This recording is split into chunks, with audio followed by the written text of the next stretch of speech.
Hello दोस्तों, आप सब बढ़िया होंगे। तो दोस्तों, आज की क्लास में हम लोग पढ़ेंगे जो हम लोग क्लास 10 में पॉलिनोमियल पढ़ रहे थे, बहुपद पढ़ रहे थे। इसमें हम लोग प्रश्नावली हम लोगों ने प्रश्नावली 2B का कौन सा क्वेश्चन, हमने प्रश्नावली 2B का चौथा क्वेश्चन पूरी तरीके से अच्छे से आपको बता दिया था कि कैसे इसका मान निकालना है। अब हमें पढ़ना क्या है, अगला क्वेश्चन आएगा, क्वेश्चन नंबर 5वां था।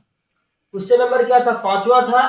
तो दोस्तों, यदि क्लास अच्छी लगे तो लाइक करें, दोस्तों के साथ शेयर करें और हमारे यूट्यूब जो चैनल है TDA एजुकेशन हब, उसको सब्सक्राइब कर ले ताकि कोई भी वीडियो पढ़े तो आपके पास तुरंत पहले उसका नोटिफिकेशन पहुंच जाए। आइए जानते हैं कि क्वेश्चन नंबर 5वें में क्या दिया गया है।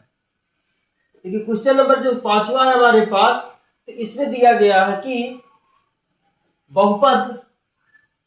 यदि बहुपद 2x स्क्वायर माइनस का 7x और प्लस का 3 है, इतना हमारे पास बहुपद है। तो इसके शून्यक क्या है? इसके शून्यक p तथा q है।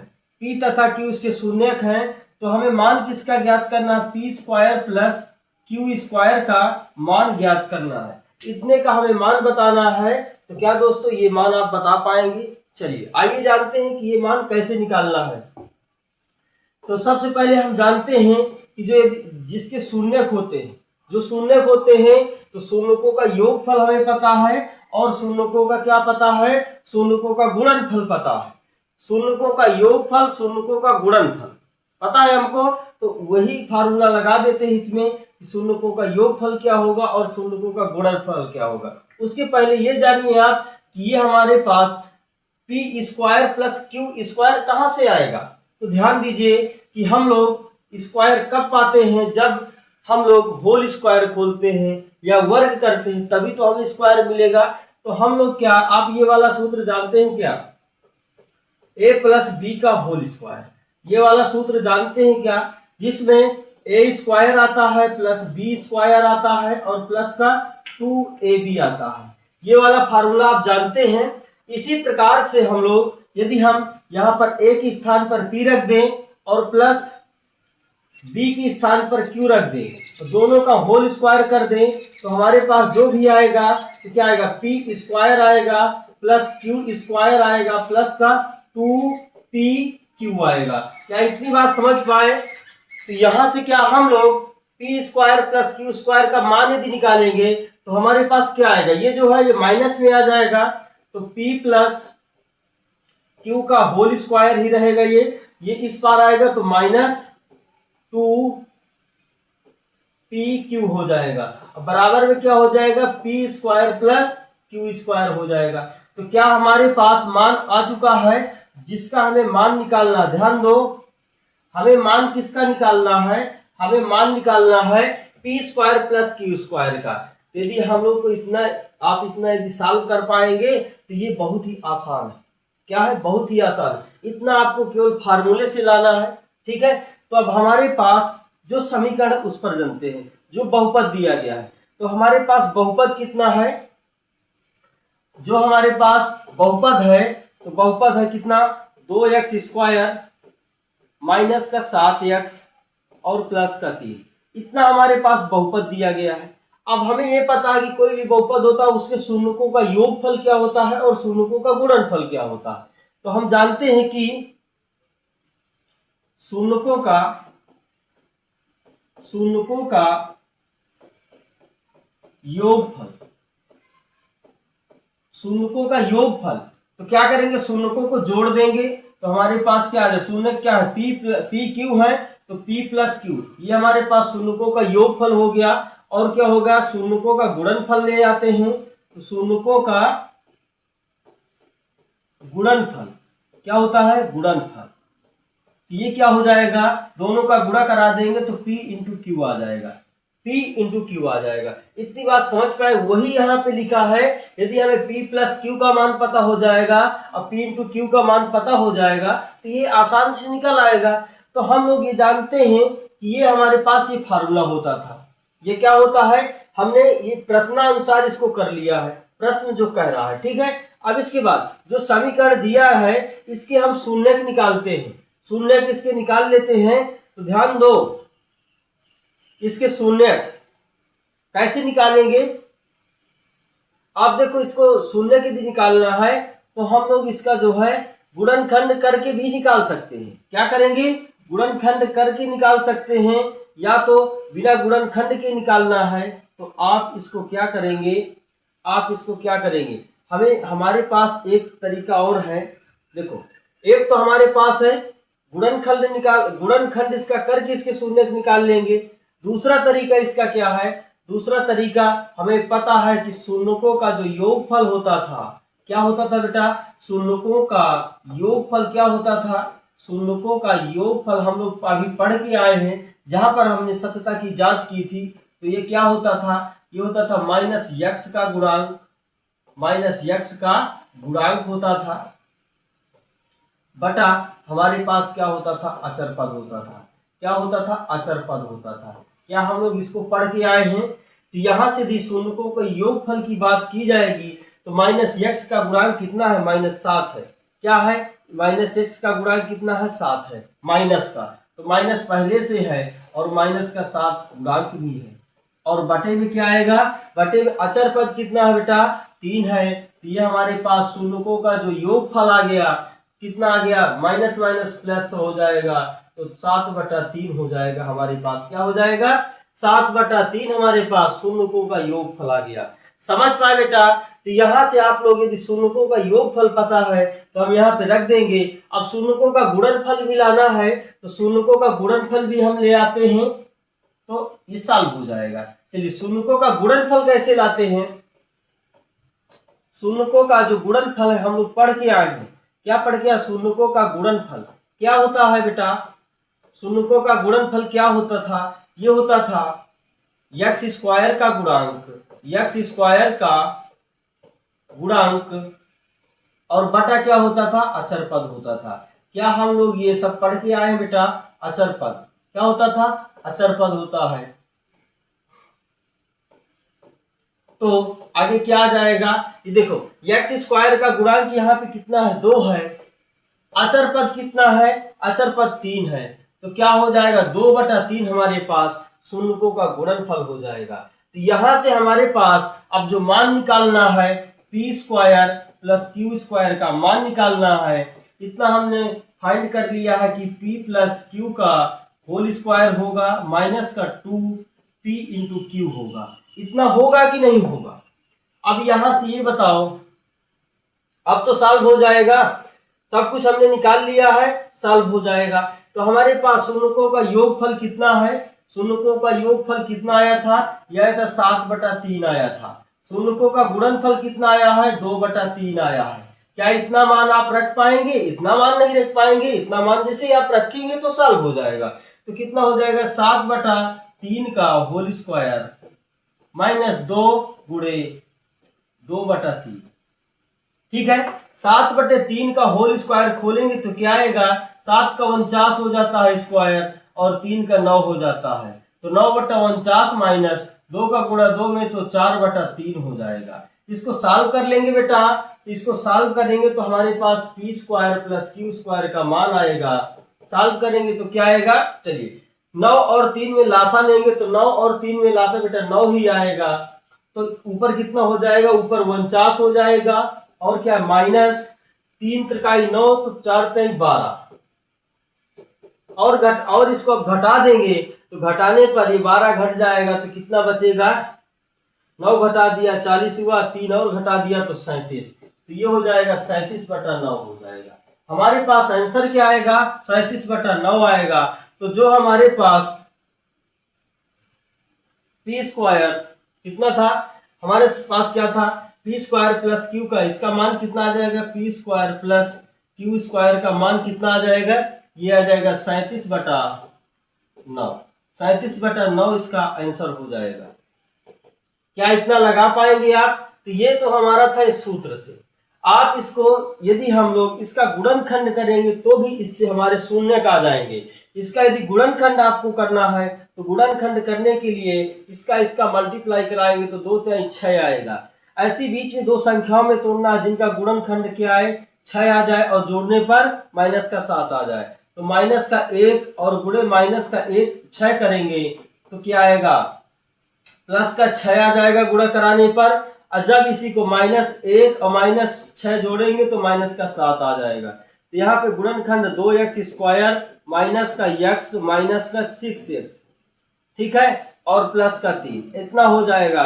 कॉमन क्या है इसमें, कॉमन क्या है इसमें, कॉमन x है केवल, x कॉमन लिया तो 2x - 1 बचेगा, 2x माइनस कितना बचेगा, 1 बचेगा। फिर यहाँ से क्या कॉमन है, माइनस, यहाँ से क्या कॉमन दिख रहा है आपको, यहाँ से हमें 3 कॉमन दिख रहा है, तो 3 कॉमन लेंगे माइनस का, तो 2x - 1 बचेगा। अब क्या कॉमन दिख रहा है, ये x माइनस कितना, x minus 2x minus 3 common दिख, 2x minus 1, 2x minus 1 common है, तो क्या आएगा हमारे पास, ये आएगा हमारे पास x माइनस 3 आएगा, x माइनस 3 आएगा।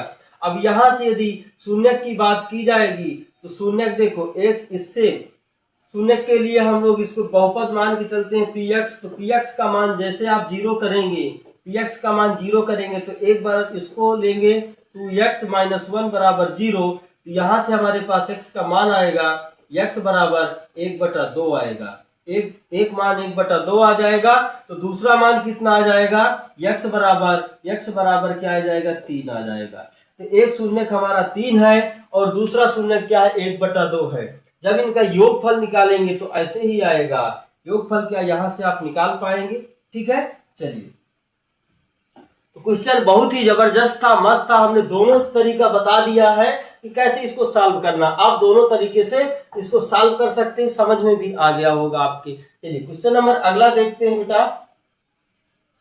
नेक्स्ट क्वेश्चन है हमारे पास, 6वां क्वेश्चन है। इसमें क्या कहा गया, देखिए ध्यान से देखेंगे तो इस क्वेश्चन में क्या बताया गया है।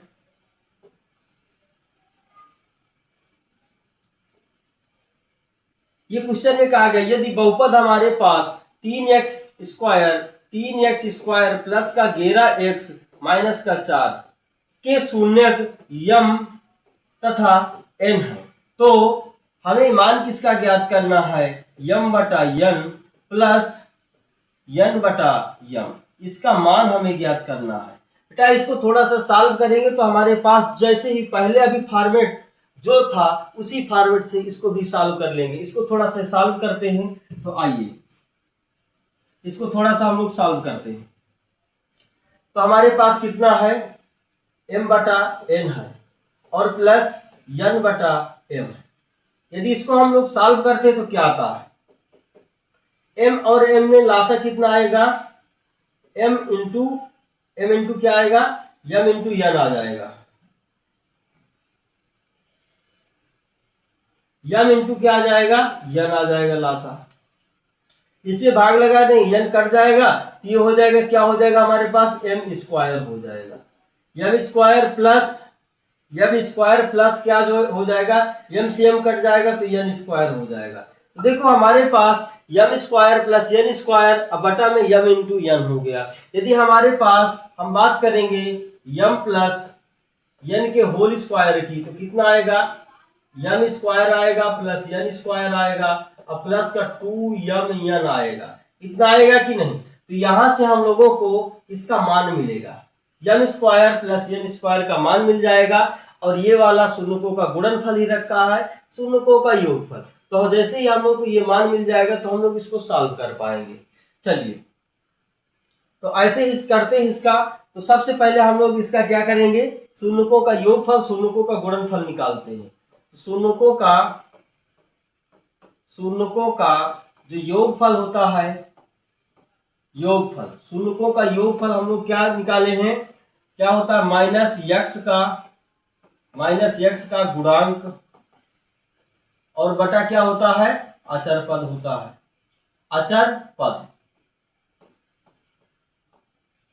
ठीक है। तो क्या आ जाएगा, ये हमारे पास माइनस x क्या है, माइनस x का गुणांक कितना 11 है तो 11 आ जाएगा और बटे में क्या है, अचर पद कितना -4 है, चिन्ह सहित लेते हैं तो माइनस से माइनस कट गया तो 11 बटा कितना आ जाएगा 4। ये हमारे पास शून्यकों का योगफल हो गया। शून्यकों के जब गुणनफल की बात आएगी, शून्यकों के गुणनफल की बात आएगी तो हम लोग इधर कर लेते हैं। शून्यकों का गुणनफल, शून्यकों का गुणनफल। तो शून्यकों का गुणनफल क्या होता था बेटा? ये होता था एक्स स्क्वायर का गुणांक, एक्स स्क्वायर का गुणांक बटा अचर पद होता था, अचर पद। तो क्या आएगा? एक्स स्क्वायर का गुणांक कितना है? ये है 3 है, और अचर पद कितना? माइनस का 4 है। तो माइनस का 3/4 ये हमारे पास शून्यकों का गुणनफल हो जाएगा। तो क्या अब हम लोग निकाल पाएंगे? क्या हम अब लोग क्या इसको निकाल पाएंगे? तो ध्यान दीजिए, चलिए हमारे पास जो क्वेश्चन था, अब देखो इसको हम बार बार नहीं लिखेंगे क्योंकि हमारे पास जो शून्यकों का, ध्यान दो, जो शून्यकों का योगफल आएगा, कितना आएगा? शून्यकों का योगफल कितना आएगा? ये हमारे पास m प्लस n, ये कितना आया है? m प्लस n का मान कितना आया है? m प्लस n का मान हमारे पास कितना आया है? 11/4, 11/4 है। और शून्यकों का गुणनफल कितना आया है? तो शून्यकों का जो भी गुणनफल आया है, शून्यकों का गुणनफल क्या आया है? ये हमारे पास आया है m इंटू n का मान क्या आया है? ये आ गया कितना? 3/4, वो भी माइनस का 3/4। तो इतना हम लोग को यूज करना है। क्या करना है? इतना यूज करना है। चलो, तो हम लोग ध्यान से यदि देखेंगे, देखो इसमें आपको दिख रहा होगा, इसको यदि हमने हल किया, ध्यान दीजिए, ये हमारे पास m/n था और प्लस क्या था? n/m था। तो हमने यदि इसको हल किया है तो ये हमारे पास इसी का मान तो निकालना है ना। ये हमें आ गया कितना? m square plus n square बटा m इंटू n आया, इतना आया है। अब क्या, यहां से इसको हम मिटा देते हैं, ठीक है, इसको हमने मिटा दिया। अब ध्यान से देखो, यदि हम m स्क्वायर n स्क्वायर का मान निकालेंगे तो ये हमारे पास आएगा, कितना आ जाएगा? ये हो जाएगा m प्लस n का होल स्क्वायर और माइनस का 2m इंटू n, इतना मान आ जाएगा, ठीक है। चलो, यही चीज हमें क्या करना है, ये जो हमारे पास मान आया है ये m स्क्वायर n स्क्वायर का, तो इसको उठा के यहाँ पे रख देना है। ये आ जाएगा हमारे पास, ये चल रहा है, ठीक है, इसका मान है निकालना है। ये हो जाएगा m प्लस n का होल स्क्वायर माइनस का 2m इंटू n, बटे में क्या आएगा? m into n। इतना समझ पाए? चलिए अब क्या करना है, केवल मान ही रखना है। m प्लस n का मान कितना आया है? m प्लस n का मान 11/4 आया है, तो होल स्क्वायर हो जाएगा 11/4 का होल स्क्वायर माइनस क्या है? 2। चलो, यहाँ पे जगह थोड़ा सा कम है तो हम लोग क्या करते हैं, इसको इधर लिख लेते हैं, इसके बाद इधर लिख देंगे। चलिए, m प्लस n का मान कितना? 11/4 का होल स्क्वायर होगा, ठीक है, माइनस 2 गुणे m इंटू n का मान कितना है? माइनस का 3 बटा क्या है? माइनस का 3/4 है। बटे के नीचे बटे की बात की जाए तो m इंटू n का मान कितना है? माइनस का 3 बटा क्या है? 4 है, माइनस का 3/4 है। इसको थोड़ा सा यदि और हम हल करेंगे तो ये हमारे पास क्या आएगा? देखो यहां पे हल कर लेते हैं, ठीक है, पेन चेंज कर दिया जाए, हल कर लेते हैं। तो देखो 11/4 का जो होल स्क्वायर है, यदि इसको हम तोड़ेंगे तो क्या आएगा? ये आ जाए 11 का 121 स्क्वायर होता है और बटा 4, ठीक है। फिर इसके बाद माइनस का 2 गुणा कितना है? 100 माइनस का है ना, तो माइनस माइनस ये प्लस हो जाएगा और 2 से 4 काटेंगे, कितना आएगा? 3/2 आ जाएगा, 3/2। और बटे के नीचे बटा कितना? माइनस का 3/4 है। बटे के नीचे जब बटा होता है तो संख्या क्या होती है? पलट जाती है, और हम लोग ऊपर वाले को पहले हल कर लेते हैं, बाद में पलटाएंगे। तो 2 और 4 में लासा ऊपर कितना आएगा? 4 आएगा, 121 आएगा, और प्लस का 2 दूनी 4 तो 2 तिहाई 6 आएगा। बटे के नीचे बटा कितना चल रहा है? माइनस का 3/4 चल रहा है। देखो 4 से 4 कट रहा है, कोई दिक्कत नहीं, काट देते हैं। तो हमारे पास कितना ऊपर जोड़ देंगे तो कितना आ जाएगा 121 और 106, 121 और 6 कितना होता है, तो 121 और 6 127 हो जाएगा, और बटे में कितना है हमारे पास माइनस का 3 है, माइनस का 3 है। क्या ये चीज देखो 3 से कट रहा है, क्या 3 से कट रहा है, क्या 3 से नहीं कट रहा, तो यही हमारा आंसर हो जाएगा। यानी हमारे पास जो यम बटा यन प्लस यन बटा यम का जो मान आया कितना आया, माइनस का 127 बटा 3 आया, माइनस का 127 बटा 3 इसका मान आ गया। तो क्या आप लोग इस प्रकार से हल कर पाएंगे, कोई दिक्कत है इसमें? हम लोगों ने थोड़ा सा इधर उधर जरूर हल किया है, पर आप समझ पाए होंगे कि सही तरीका कहाँ पे, कहाँ से कहाँ यूज किया हमने, कौन सा स्टेप कहाँ रखा है। ठीक है, तो आप लोग इसका जो है गुणनखंड करके भी हल कर सकते हैं, और इस तरह जो हम निकाले हैं शून्य उससे भी हल कर सकते हैं। हमने आपको जो पहला क्वेश्चन अभी चौथा पांचवा बताया था उसमें गुणनखंड भी कर दिया था, तो आप लोग इसका गुणनखंड करके भी हल कर सकते हैं और इस प्रकार से भी हल कर सकते हैं। चलिए, नोट कर लिया होगा आपने। क्वेश्चन नंबर अगले की बात की जाए, देखिए क्वेश्चन नंबर जो हमारे पास 7वां है, ध्यान से देखिए। क्या 7वां क्वेश्चन जैसा हम लोग पहले से करवा चुके हैं? जैसे हम लोगों के पास एक क्वेश्चन आया था, क्या आया था, हम लोगों के पास क्वेश्चन आया था टी स्क्वायर माइनस का 15, टी स्क्वायर माइनस का 15 आया था। ठीक है, और यहां पर कितना है, एक्स स्क्वायर माइनस का 3 दिया है। या अंतर इसमें क्या है, देखो अंतर कुछ भी नहीं नजर आ रहा भाई। यहाँ पे टी स्क्वायर, यहाँ पे एक्स स्क्वायर है, यहाँ पे -15, यहाँ पे -3 है। तो जैसे इसको हमने सॉल्व किया था उसी प्रकार इसको भी आपको सॉल्व करना है। सेम क्वेश्चन है, शून्य भी ज्ञात करना है, शून्यकों का गुणांक, शून्यकों तथा गुणांकों के बीच इसमें संबंध की सत्यता की जांच भी करना है। तो ये सेम टू सेम क्वेश्चन वही दिया गया है। ठीक है, तो ये वाला क्वेश्चन आप जो है हम आशा करते हैं कि आप इसको घर पे हल कर पाए होंगे। जैसे हम लोग इसको हल कराएंगे उसी तरह इसको आपको हल कर लेना है घर पे। ठीक है, तो यहाँ से क्वेश्चन नंबर हमारा 7 तक हो गया है। इसके बाद जो क्वेश्चन नंबर अगला आएगा, यदि आप इसको ना हल कर पाएंगे तो फिर कमेंट में आप बता देंगे, तो हम इसको सॉल्व भी करवा देंगे। ठीक है।